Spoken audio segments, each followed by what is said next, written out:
శ్రీ మాత్రే నమః. ఉపనిషత్ దర్శని 110 చాందోగ్యోపనిషత్తు తర్వాయి భాగం. ఆ పరబ్రహ్మమే ఈ శరీరం చుట్టూ వ్యాపించి ఉన్న ఆకాశంగా ఉంది. పరబ్రహ్మ రూపంలో ఉన్న ఆ ఆకాశం ఈ శరీరం లోపలంతా కూడా వ్యాపించి ఉంది. శరీరంలో అలా వ్యాపించి ఉన్న బ్రహ్మాకాశమే హృదయంలో కూడా వ్యాపించి ఉంది. అంటే ఈ పరబ్రహ్మం అనేది ఏ మార్పు లేకుండా సర్వత్రా వ్యాపించి ఉంది.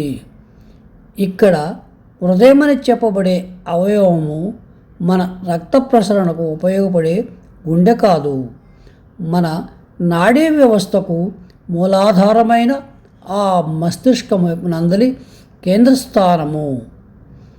ఈ విధంగా చెప్పిన బ్రహ్మ అనే ఆకాశం నివసిస్తున్న ఆ హృదయానికి దేవతలచే రక్షింపబడుతున్న 5 ద్వారాలున్నాయి. ఆ ద్వారాలలో తూర్పు ద్వారంలో నివసించేవాడు ప్రాణము, అతడే నేత్రము, అతడే సూర్యుడు. ఈ ప్రాణబ్రహ్మను ప్రకాశంగా ధ్యానించాలి, ఆహారదాతగా ధ్యానించాలి. హృదయం యొక్క దక్షిణ ద్వారంలో నివసించేవాడు వ్యానము, అతడే చెవి, అతడే చంద్రుడు. ఈ వ్యాన బ్రహ్మమును ఐశ్వర్యముగా కీర్తిప్రదాతగా ధ్యానించాలి.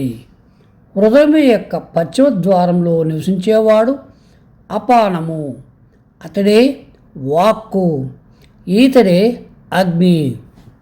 ఈ అపాన బ్రహ్మమును వర్చస్సుగాను అన్నదాతగాను ధ్యానించాలి. హృదయం యొక్క ఉత్తర ద్వారంలో నివసించేవాడు సమానము, ఈతడే మనస్సు, ఈతడే పర్జన్యుడు.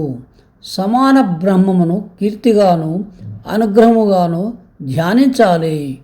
హృదయం యొక్క ఊర్ధ్వద్వారంలో నివసించేవాడు ఉదానము, ఈతడే వాయువు, ఈతడే ఆకాశము.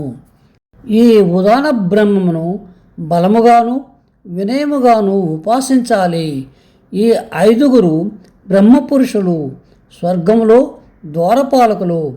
ఇక్కడ ప్రాణము కళ్ళైతే వ్యానము చెవి అయింది, అపానము వాక్కు అనబడితే సమానమును మనస్సు అన్నారు. చివరగా ఉదానము ఆకాశమైంది. ఇక్కడ బ్రహ్మమును వివరిస్తూ ముందుగా ఆ పరబ్రహ్మమే మన శరీరం చుట్టూ బయట లోపల వ్యాపించి ఉందని చెప్పారు. హృదయంలో కూడా అదే బ్రహ్మం వ్యాపించి ఉందని చెప్పారు. ఆ హృదయంలో నలుమూలలా వ్యాపించి ఉన్న పంచప్రాణాలను 5 బ్రహ్మపురుషులుగా పేర్కొన్నారు. ఆ పరమాత్మ, ఆ పరబ్రహ్మ మన శరీరంలో ఏ రూపంలో నెలకొని ఉన్నాడు, ఏ పరిమాణంలో వెలుగొందుతున్నాడు అనే విషయాలు ఇప్పుడు వ్యక్తపరుస్తున్నారు. ఇంతకుముందు మనం ఆ విశ్వ చైతన్యం శక్తి అనగా సూర్యభగవానుడు ఎల్లవేళలా ఊర్ధముగా ఉండి అక్కడ ఉదయ అస్తమయాలు లేకుండా జ్యోతి రూపంలో ప్రకాశిస్తున్నట్లు చెప్పుకున్నాము. ఇప్పుడు ఆ జ్యోతిని మన శరీరమునకు అన్వయిస్తున్నారు.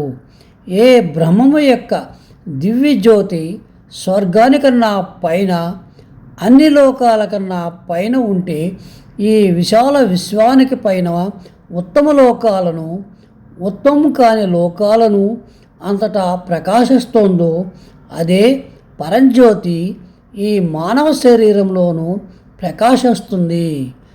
ఆ పరంజ్యోతి మన శరీరంలో ప్రతిష్టమైనట్లు ఎలా తెలుస్తుందంటే మన శరీరాన్ని మరొకరు తాకినప్పుడు తెలుస్తుంది.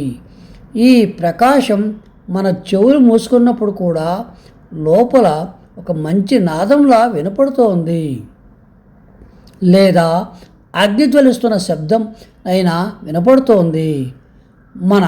మన శరీరం లోపల చూచిన లేదా విన్న పరంజ్యోతిని అతి శ్రద్ధతో ధ్యానం చేయాలి.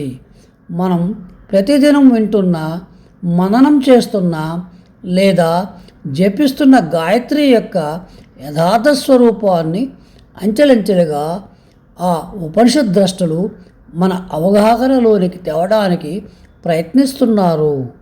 సాధనలో సాగే ముముక్షువులకు అడుగడుగున దారి చూపిస్తూ ఆత్మదర్శనానికి, స్వరూప సందర్శనానికి అతి దగ్గరగా తీసుకుని పోతున్నారు.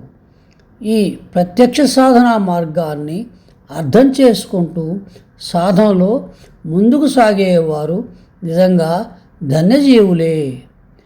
సశేషం. శుభం భూయాత్.